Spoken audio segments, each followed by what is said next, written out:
Boa noite a todos. Muito obrigado pela oportunidade de estarmos juntos novamente. Obrigado aos diretores da casa pelo convite. E nós vamos continuar nosso estudo mensal do Livro dos Espíritos. Hoje nós vamos abordar as questões de 447 a 454. 7 questõezinhas. 8.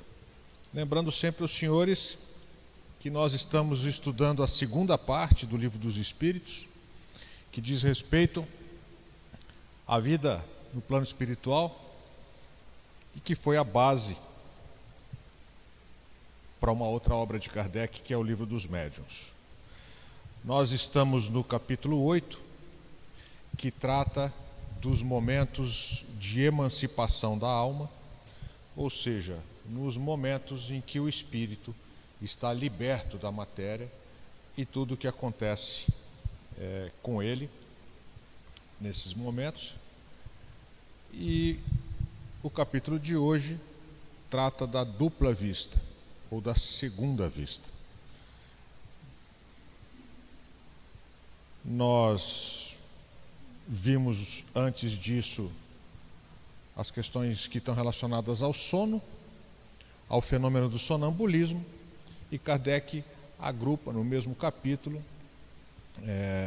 essa situação da dupla vista, que a gente vai detalhar juntos aqui neste capítulo. Kardec então pergunta para os codificadores se esse fenômeno ao que se dá o nome, ou se chama de dupla vista ou segunda vista, tem alguma relação com os fenômenos vistos nos capítulos anteriores, que são o sonho, no momento do sono, e do sonambulismo. Quer dizer, de alguma forma, essas coisas estão associadas. E a resposta que ele obtém dos codificadores é essa. Tudo isso é uma só coisa. O que se chama dupla vista é ainda o resultado da libertação do espírito sem que o corpo seja adormecido. Então, enquanto nos anteriores isso ocorria num momento em que o corpo descansava, que o corpo dormia e o espírito liberto experimentava situações ou tinha experiências, nesse caso o corpo está em plena atividade, não está adormecido. E ainda diz, a dupla vista ou segunda vista é a vista da alma. A vista da alma. Então, Kardec obviamente explora essa resposta. E na pergunta seguinte, ele fala, essa vista da alma, ou esse fenômeno, é permanente? Veja, nos capítulos anteriores, o corpo estava adormecido, o espírito liberto, e haviam fenômenos que ocorriam, ou que ocorrem durante esse momento da alma emancipada. Neste caso, o corpo está desperto.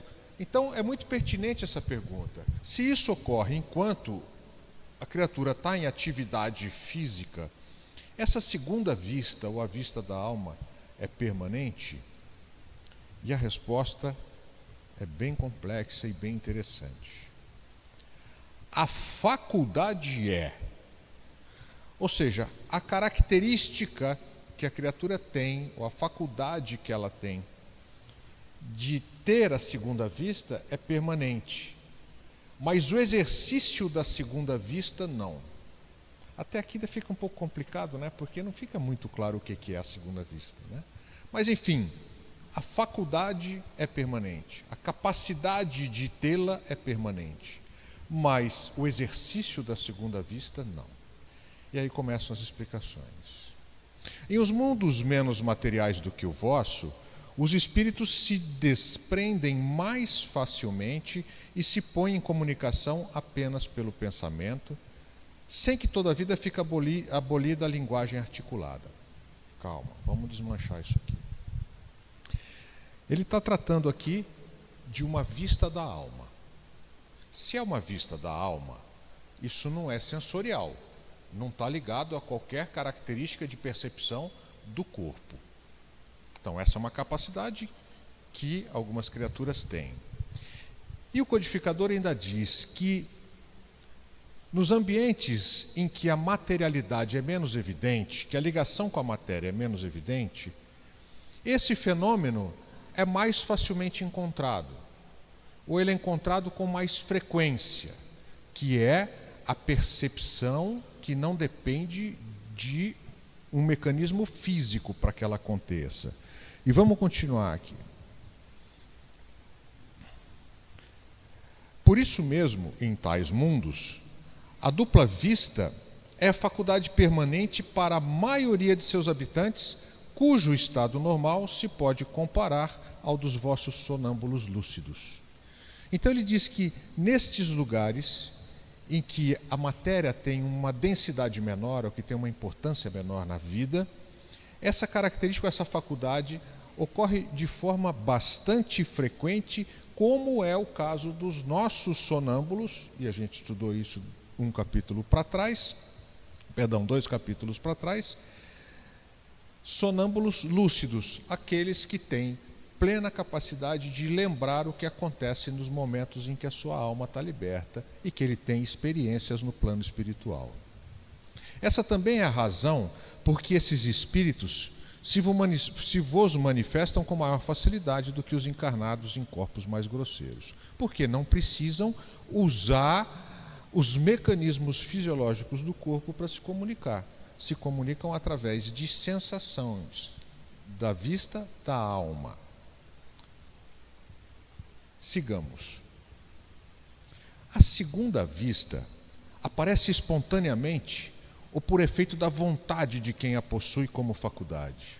A capacidade de perceber o mundo que existe em volta, sem a utilização dos nossos sensores físicos, é uma coisa que aparece espontaneamente nas criaturas, ou ela depende da vontade de ter. Eu gostaria muito de perceber o mundo à minha volta e tudo aquilo que o compõe, que está além do ambiente físico.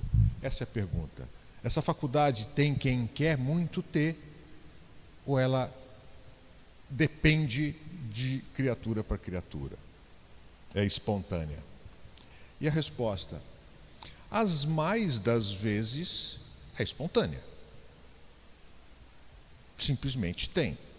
Porém, a vontade também desempenha com grande frequência importante papel no seu aparecimento. Aliás, a vontade é a força motriz de tudo. Somos capazes de tudo aquilo que a gente tem vontade de ser. Então, o que ele diz que, mesmo que você não tenha espontaneamente essa faculdade, se você tiver muita vontade de tê-la, você consegue. Toma, por exemplo, de uma dessas pessoas a quem se dá o nome de ledoras da sorte, algumas das quais dispõem dessa faculdade. E verás que é com auxílio da própria vontade que se colocam no estado de terem a dupla vista e o que chamas visão. O que ele está dizendo? Existe a possibilidade de nós percebermos o plano espiritual sem o uso dos nossos mecanismos normais e fisiológicos de percepção, que são olfato, visão, audição, tato e paladar. 5 sentidos que permitem que nós percebamos o mundo que nos cerca. Ele está falando aqui de uma capacidade de percepção que não depende desses 5. Depende única e exclusivamente da alma, de perceber.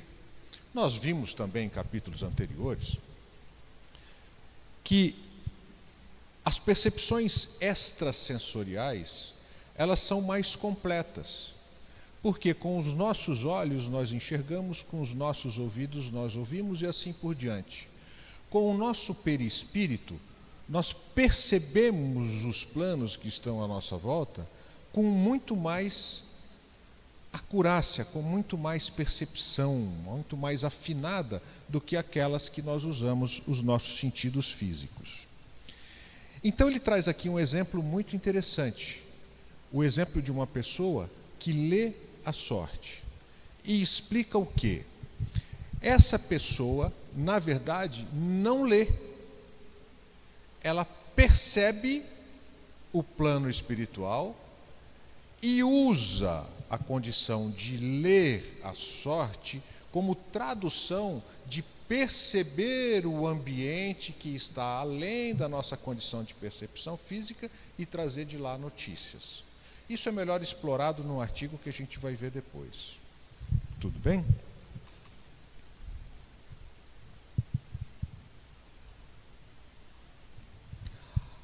A dupla vista é suscetível de desenvolver-se pelo exercício? Então, imaginando a condição de quem já tem a faculdade, que tem essa percepção extrasensorial, que tem essa dupla vista ou segunda visão, e ele pergunta: quem já tem, ou seja, aquele cujo corpo não limita isso, consegue desenvolver isso através do exercício? E a resposta é bastante óbvia: sim. Do trabalho sempre resulta o progresso e a dissipação do véu que encobre as coisas. O exercício sempre aprimora. Então, se você tem a percepção, e a gente aborda isso também com mais detalhes à frente, eu estou dando um spoiler, o treino e a frequência com que você faz isso, o exercício dessa característica vai aprimorar a sua condição de dupla vista. Essa faculdade tem qualquer ligação com a organização física? Incontestavelmente. O organismo influi para a sua existência. Há organismos que lhes são refratários. Em capítulos anteriores também, Kardec trata no Livro dos Espíritos das limitações que o corpo físico impõe ao nosso espírito. Nós estamos aqui numa condição de reencarnação, presos à matéria, em que em alguns momentos, especialmente aqueles em que o corpo descansa, nós estamos libertos, mas mesmo essa liberdade é limitada pela ação que a matéria exerce sobre o espírito. Então, essa pergunta, ela tem muito a ver com questões que foram tratadas em capítulos anteriores, que referem-se exatamente a essa limitação que o corpo impõe às atividades do espírito quando liberto. E diz ainda: há determinados organismos que lhes são refratários, que impedem praticamente, numa condição total, esse exercício da segunda vista ou de qualquer percepção extrasensorial. Isso hoje, esse livro é de 1857. Hoje, as nossas academias, especialmente as universidades que têm cursos de medicina, estudam com bastante frequência as características físicas que permitem ou fomentam essa percepção, essa segunda vista. Nós temos alguns trabalhos publicados, aliás, alguns não, muitos trabalhos publicados, que associam características físicas com a capacidade da criatura de perceber o plano espiritual que está à sua volta, com ou não fenômenos mediúnicos. A gente aborda isso aqui também. Lá no tempo de Kardec, não existia sequer a discussão a respeito disso. Então, a resposta é muito coerente com a época em que a pergunta foi feita. Por que a segunda vista parece hereditária em algumas famílias? Então, a pergunta anterior é se há alguma relação com fisiologia, alguma relação com características físicas do corpo em relação à segunda vista.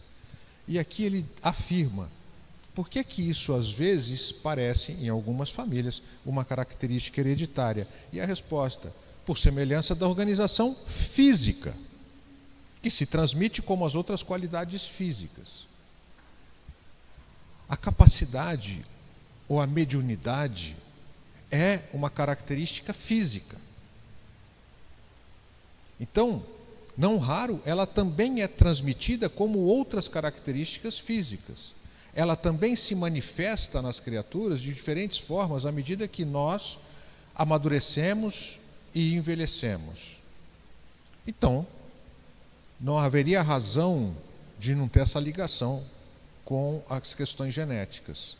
Depois, a faculdade se desenvolve por uma espécie de educação que também se transmite de um ao outro, que você também pode ensinar, que você pode praticar.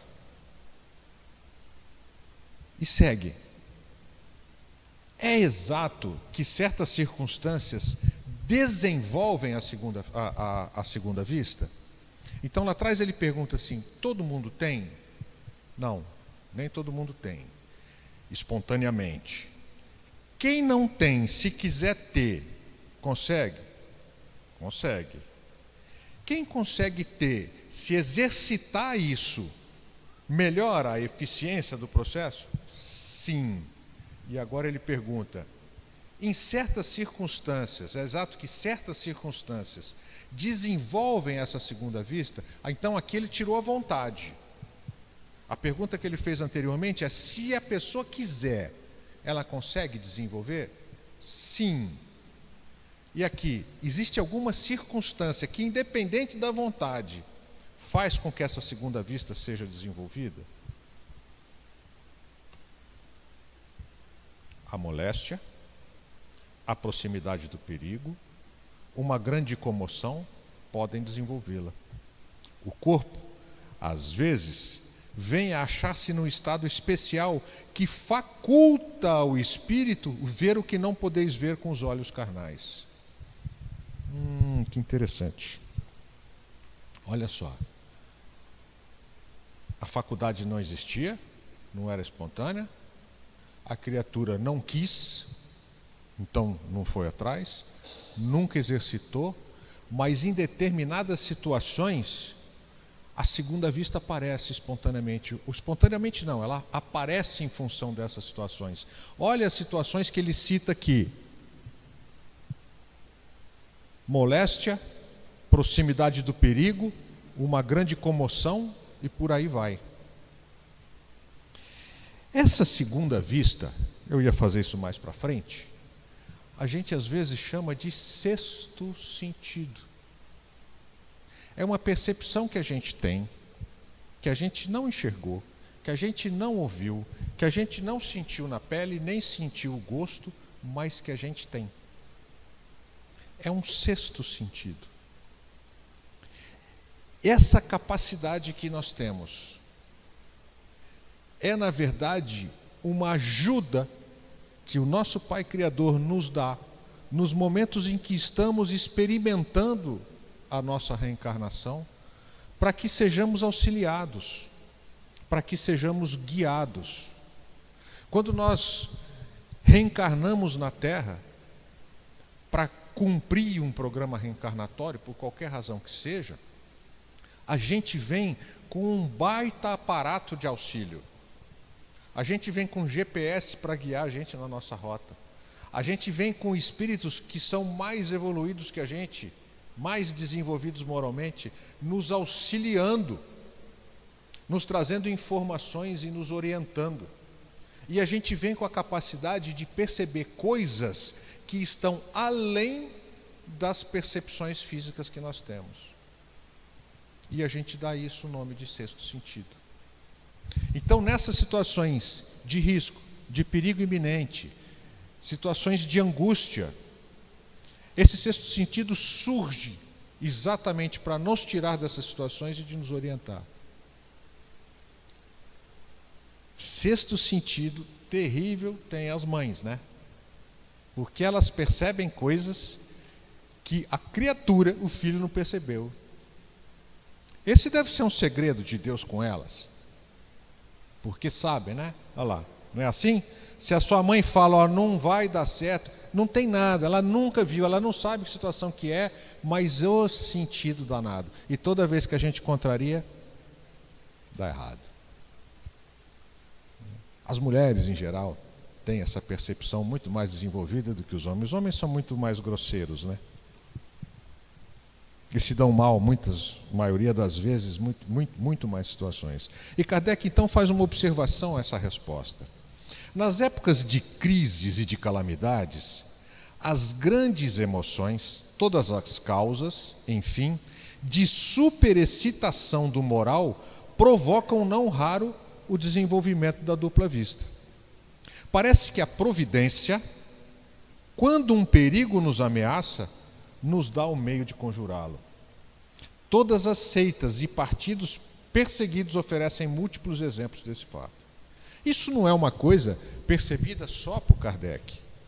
Muito antes dele codificar o Espiritismo, o ser humano tem o sexto sentido, conhece e descreve, e usa.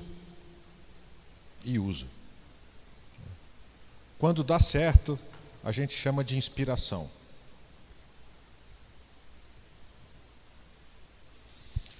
As pessoas dotadas da dupla vista, da segunda vista, sempre têm consciência de que a possuem? Essa pergunta é interessantíssima.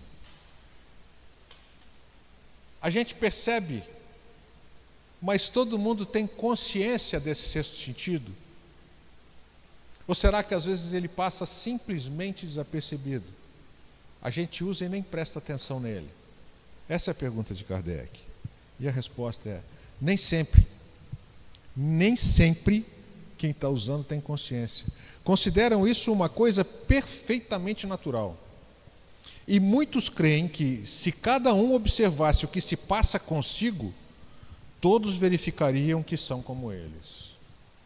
Então, se a gente prestar atenção no nosso cotidiano, no nosso dia a dia, a quantidade de vezes que nós usamos esse sexto sentido, que usamos a dupla vista, é incrível. É que a gente não presta atenção. A gente não presta atenção numa outra coisa que é muito comum também, que é a intuição. Então, veja, são duas coisas diferentes. A dupla vista é uma condição de percepção do ambiente. Nós não estamos falando aqui de um fenômeno mediúnico, porque o fenômeno mediúnico envolve duas criaturas, dois seres inteligentes. Aqui não, é só ele, é a percepção do mundo que está em volta. É aquele negócio assim da gente entrar no lugar e falar: nossa, isso aqui não é para mim, não está bom. Ou que coisa boa que é aqui. Essa é uma percepção extrasensorial, você não está vendo nada. Ou até mesmo a expressão ver, que não é com os olhos, é isso. A intuição é quando vem alguém e sopra no teu ouvido. É um pensamento que entra na sua cabeça e você não sabe por onde. Não vai por aí.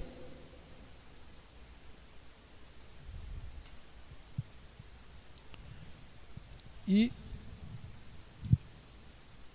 a quase última: poder-se-ia atribuir a uma espécie de segunda vista a perspicácia de algumas pessoas que, sem nada apresentarem de extraordinário, apreciam as coisas com mais precisão do que outras, percebem as coisas com mais precisão do que outras? A gente pode atribuir isso a esse fenômeno da segunda vista?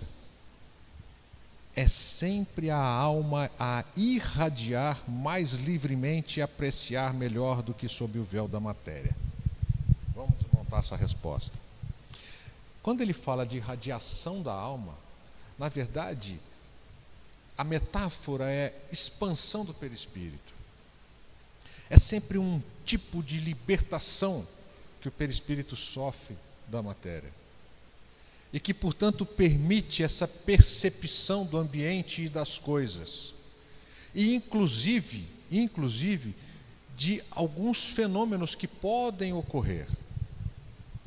Então, essa resposta, quando ele fala irradiar, ele está tratando de uma determinada libertação do perispírito para que o véu ou as limitações que a matéria impõe a essa percepção sejam diminuídas. E segunda parte dessa pergunta: pode essa faculdade, em alguns casos, dar presciência das coisas? Essa faculdade da segunda vista, em alguma situação, pode permitir antever fatos? Olha que pergunta interessante. Porque partindo do princípio que não existe destino traçado, na verdade, quando a gente estuda a reencarnação, a gente entende e aprende que nós escolhemos os gêneros das provas pelas quais nós vamos passar no processo de reencarnação. Mas não existe um destino traçado, de forma que você, tal dia, tal hora vai acontecer assim, acontecer aquilo. A gente está usando o nosso livre-arbítrio todo dia, o dia todo. Então a pergunta de Kardec é, essa condição de expansão dos perispíritos, de percepção do plano em que vivemos num outro nível, permite a gente antever fatos ou antever coisas? O que vocês acham? Agora há pouco ele perguntou sobre as pessoas que leem a sorte. É possível isso? Pode. Olha que legal. Pode. Aí já teve gente que eu vi aqui que ficou interessado no assunto. Esse negócio é legal. Então eu posso exercitar. Ele diz lá que se você tiver vontade você consegue, que se você exercitar você melhora a sua percepção, e agora está dizendo que pode ver o futuro. Nossa. Também dá os pressentimentos, pois que muitos são os graus em que ela existe, sendo possível que no mesmo indivíduo exista em todos os graus, ou em alguns somente. Como é que se daria isso? Como é que esse mecanismo funcionaria? Eu percebo o ambiente que me cerca e consigo presciência, consigo antever coisas que podem acontecer. Quer um exemplo bem bobinho? Você sai ali agora, ali fora, tem um muro lá do outro lado da rua, e você vê um moleque andando em pé em cima do muro. O que passaria na cabeça de qualquer um de nós aqui? Desce daí, moleque, que você vai cair. Não é assim? É exatamente isso. A espiritualidade superior faz com a gente exatamente o que a gente faz quando vê uma criança andando em cima do muro. Quanto mais agitada ela tiver, maior a chance da sua profecia se realizar. Então, essa presciência é exatamente isso. É a percepção de um ambiente que não está ao alcance dos nossos sentidos, mas que está antevisto pela espiritualidade, e a gente percebe isso. Tranquilo? Aliás, gente, profecia foi feita para não acontecer, né? Certo? Leiam a história da humanidade. Os profetas vieram para falar coisas que não era para a gente fazer. Raramente nós ouvimos. E aí, para não perdermos o hábito, na Revista Espírita de 1867, para a gente explorar, né, numa situação mais prática do Kardec, sair um pouco do âmbito aqui da teoria e da técnica do negócio, na Revista Espírita de 1867, Kardec comenta uma carta recebida numa sessão que trata exatamente desse fenômeno. A gente vai fazer isso juntos e com calma. Para aqueles que estão chegando aqui agora, eu sempre digo que isso é estudo e não tem outro jeito da gente estudar que não seja pôr o texto aqui e desmontar o texto. Então, lá na revista, em junho de 1867, está assim. Uma segunda carta do Dr. Gregory, aliás, nós já usamos uma outra carta do Dr. Gregory aqui, contém o seguinte, e aqui é a carta.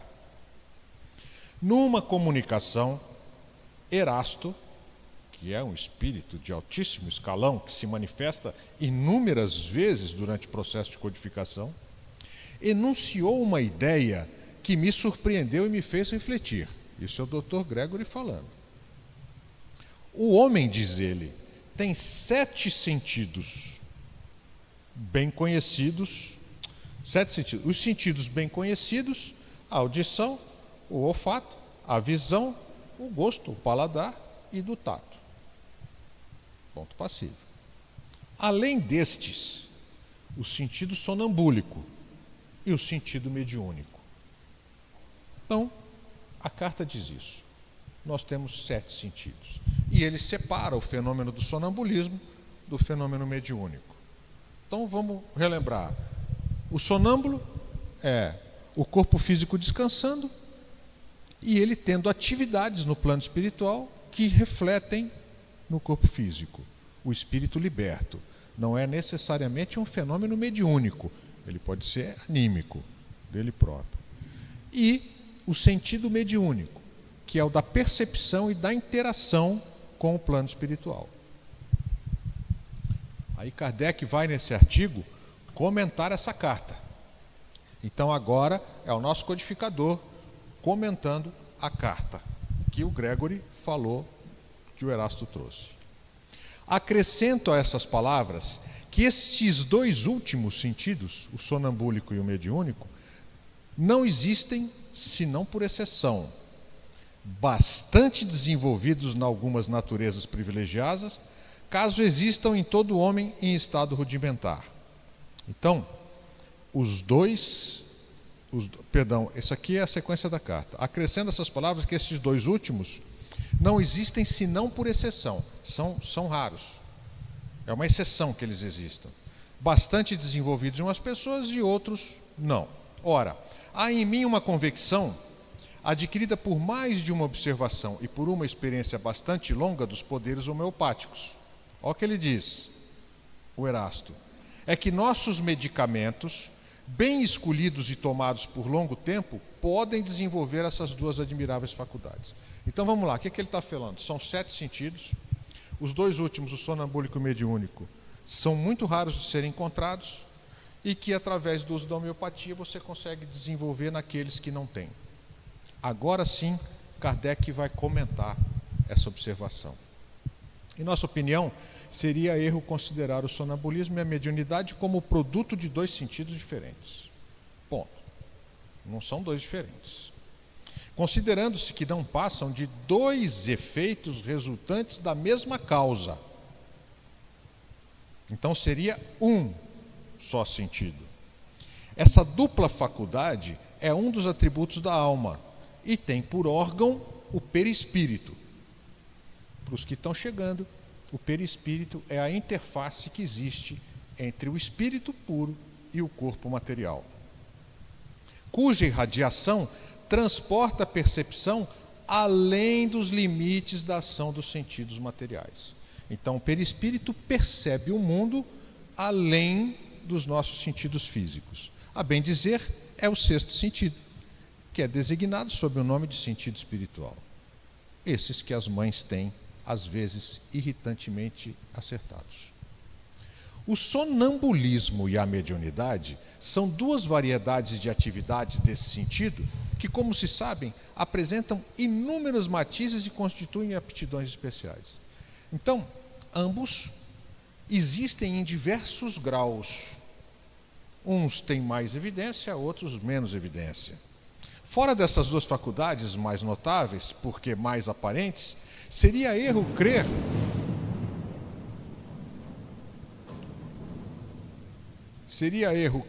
que o sentido espiritual não exista, senão em estado rudimentar. Está errado. Ele existe sim. Como os outros sentidos, é mais ou menos desenvolvido ou mais ou menos sutil, conforme o indivíduo, mas todo mundo possui. Todos nós possuímos esse 6º sentido. Em maior ou menor escala, a gente presta mais atenção ou menos atenção, e isso é uma característica de cada indivíduo. Longe de ser a regra, sua atrofia é exceção e pode ser considerado como uma enfermidade. Quem não tem é a exceção, ao contrário do que o Erasto fala. Então Kardec defende que quem não tem ou que não está percebendo, não está prestando atenção, é a exceção. E seria, aí a analogia, a criatura doente como aquela que perde algum dos outros sentidos. É por esse sentido que recebemos os eflúvios fluídicos dos espíritos, que nos inspiramos, malgrado nosso, em seus pensamentos, que nos são dados de avisos íntimos da consciência, que temos o pressentimento. Então é através desse 6º sentido, como eu já disse, que nós percebemos o ambiente, que percebemos os fluidos, que sentimos eflúvios de outros espíritos, e aí não tem uma atividade mediúnica. Sabe aquele negócio, eu estava legal de manhã, agora eu estou com uma tristeza danada? Nossa, me deu uma melancolia. É a percepção de um determinado fluido que afeta e altera a nossa condição. Essas percepções são dadas ao homem pela providência, assim como a visão, a audição, o olfato, o gosto e o tato, para a sua conservação. É um sentido a mais, como eu disse, que a gente tem para sobreviver nesse mundão encarnado. São fenômenos muito vulgares, que ele apenas os nota pelo hábito que tem de os experimentar. São vulgares, são comuns. E se a gente prestar atenção, a gente tem que estar com ele o tempo inteiro. E dos quais não se deu conta até hoje devido à sua ignorância das leis do princípio espiritual, da própria negação, em alguns da existência desse princípio. Então, se a gente está tratando isso aqui numa obra espírita, tendo essa explicação do nosso codificador, que aprendeu isso com os espíritos codificadores, e ele está dizendo que isso é inerente à espécie humana. Então não é invenção do espiritismo, o sexto sentido. O que ele fez foi trazer para a gente a elucidação desse fenômeno e como ele ocorre. Mas quem quer que leve sua atenção sobre os outros efeitos que acabamos de citar, e sobre muitos outros da mesma natureza, reconhecerá quanto eles são frequentes e como são completamente independentes das sensações percebidas pelos órgãos do corpo. Tranquilo, simples. Usemos a vista espiritual, vulgarmente chamada dupla vista ou segunda vista, é um fenômeno menos raro do que se pensa. Ou seja, se é menos raro, é muito comum. Muitas pessoas têm essa faculdade sem o suspeitar. Apenas é mais ou menos acentuada num e no outro. E é fácil certificar-se que ela é estranha aos órgãos da visão, pois que se exerce sem auxílio dos órgãos. Inclusive os cegos têm. Existem certas pessoas no mais perfeito estado normal, sem o menor traço aparente de sono nem estado estático, durante a vigília. Você está em atividade e está usando o seu sexto sentido. E aqui um caso que ele cita. Conhecemos em Paris uma senhora na qual o sexto sentido é permanente. Então ela está 100% do tempo percebendo o plano espiritual, entre aspas, vendo o plano espiritual. E tão natural quanto a vista ordinária. Ela vê sem esforço e sem concentração o caráter, os hábitos, os antecedentes de quem quer dela se aproxime. Então ela olha para a criatura e vê o que tem em volta. Percebe o ambiente fluídico que tem em volta. Descreve as doenças. Prescreve tratamentos eficazes com mais facilidade que muitos sonâmbulos ordinários. Basta pensar numa pessoa ausente para que ela veja e a designe. Aliás, a gente deu um exemplo de dupla vista aqui na aula anterior, do Emanuel Swedenborg, que estava numa reunião e percebeu e sabia que estava tendo um incêndio a 400 quilômetros dele lá. E uma das pessoas que estava na reunião perguntou, mas e a minha casa está queimando? Ele falou, não, o fogo parou uma casa antes. Ele estava lá percebendo o ambiente. E a senhora é a mesma coisa, ela descreve. E como todas as doenças no âmbito físico começam em outro plano, ela consegue saber e prescrever. Um dia estávamos em sua casa e vimos passar na rua alguém com quem temos relação, mas ela nunca viu. Então, ele, Kardec, conhecia a pessoa, essa senhora não. Sem ser provocada por qualquer pergunta, fez-lhe o mais exato retrato moral e nos deu a seu respeito conselhos muito sensatos. Porque a tua condição moral, no âmbito extrafísico, está lá descrito, a ficha está, não tem fingimento no plano espiritual. Aqui a gente consegue fingir de bonzinho. O teu perispírito expressa tudo que você é moralmente. Então, a senhora com essa capacidade da dupla vista, com essa percepção extrasensorial, com este sexto sentido, consegue descrever o que é a criatura moralmente. Está aí as nossas mães, né? E contudo, essa senhora não é sonâmbula. Fala do que vê como falaria de qualquer outra coisa, sem se desviar das suas ocupações. Ela está ali fazendo e percebendo e vai te contando. É médium. ela mesma não sabe. Porque até pouco tempo atrás nem mesmo conhecia o nome do espiritismo. O fenômeno mediúnico foi descrito aqui, mas ele existiu sempre. Então, essa percepção, lá atrás o Kardec explica, pode ter aí um processo mediúnico ou não, ser só percepção mesmo. Qual que é a diferença? No processo mediúnico vem alguém e te fala, tem interação entre duas inteligências. E a dupla vista, não, é você percebendo o ambiente. Então, para ela, tanto faz, não importa, ela vê. Assim, nela essa faculdade é tão natural e tão espontânea quanto possível. Como ela percebe, se não pelo sentido espiritual? Devemos acrescentar que essa senhora tem fé nos sinais da mão. Olha que interessante. Examinando-a quando a interrogam e dizendo aí ver o indício das doenças. Como vê certo, é evidente que muitas das coisas que diz não estão na mão. Não tem nada a ver com a mão. Estamos persuadidos que para ela é simplesmente um meio de se pôr em relação com essa sua segunda vista. Então, essa história de me dar a sua mão aqui que eu vou ler você, na verdade é um artifício. A pessoa foca na mão, mas está percebendo com um outro sentido qualquer, porque não está escrito na mão. É uma capacidade. Outros leem a xícara de café. Não é aquilo ali. É uma percepção outra, é uma percepção perispiritual, que permite entender e ler a criatura. E com tudo que fez antes, inclusive falar da presciência.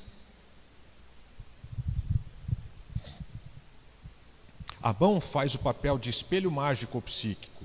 Ela aí vê como outros veem num vaso, numa garrafa ou em outro objeto qualquer. Na bacia de água. E segue Kardec aqui. Sua faculdade tem muita relação com a do vidente da floresta de Zimmerwald. 2 revistas antes, e aí vocês iam sair correndo se eu trouxesse.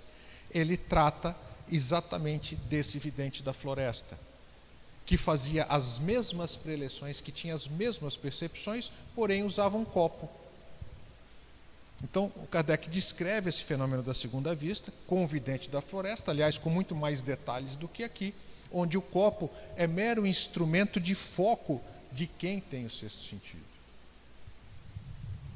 Aliás, como não tira disto nenhum proveito, essa consideração afasta toda suspeita de charlatanismo, e considerando-se que dela só se serve para prestar serviço, deve ser assistida por espíritos bons. Então, o que ele diz aqui? Se isso é feito, se eu me prontifico a perceber o ambiente de outro plano, trazer essas informações sem qualquer interesse pessoal, se eu estou fazendo o bem, alertando, orientando, falando de uma possível doença, dizendo qual que é a origem espiritual ou psicológica da doença, fazendo o bem, estarei assistido por bons espíritos, sem qualquer outro interesse. Caso contrário, vira brincadeira e cai no desmérito. Então, eu sugiro a vocês lerem os artigos da revista de outubro de 64 e de outubro de 65, coincidentemente as 2 de outubro, que tratam do mesmo fenômeno com outros exemplos práticos e com descrições muito bonitas, muito bem feitas de Kardec através deles. E não esquecermos nunca que quando reencarnados não estamos desamparados em hipótese alguma. E está aí um dos exemplos, é essa ferramenta que nos é dada gratuitamente, que é só a gente buscar, exercitar e usar para tornar os nossos dias neste planeta mais felizes, melhores e mais certeiros, no sentido de conduzir as nossas vidas para aquilo que nós planejamos. E assim a gente encerra esse capítulo aqui e no próximo encontro a gente pula para outro. Eu convido vocês agora a fazermos a nossa oração de encerramento, que nós possamos todos relaxar os nossos corpos, usar os nossos sextos sentidos e perceber o ambiente que agora nós temos no nosso entorno. Perceber a presença dos nossos mentores, dos mentores e orientadores dessa casa abençoada, da espiritualidade amiga, os benfeitores espirituais que se ocupam do nosso bem-estar, da nossa saúde e das nossas vidas. E que possamos fazer desse momento um momento de comunhão, Senhor, com a espiritualidade amiga. Que possamos vibrar juntos como se fôssemos um só coração, uma só mente. Que possamos, cada um de nós, sermos multiplicadores dessas vibrações e condutores desses fluidos benfazejos, Pai. E que possamos levá-los às nossas casas,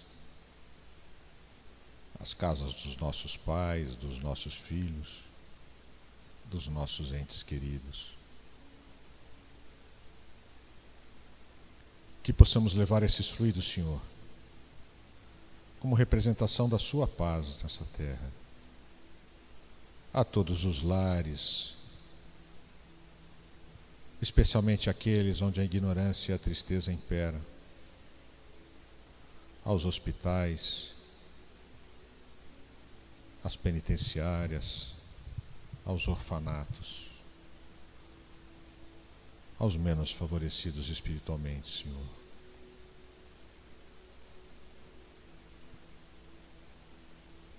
Que abençoe-nos essa noite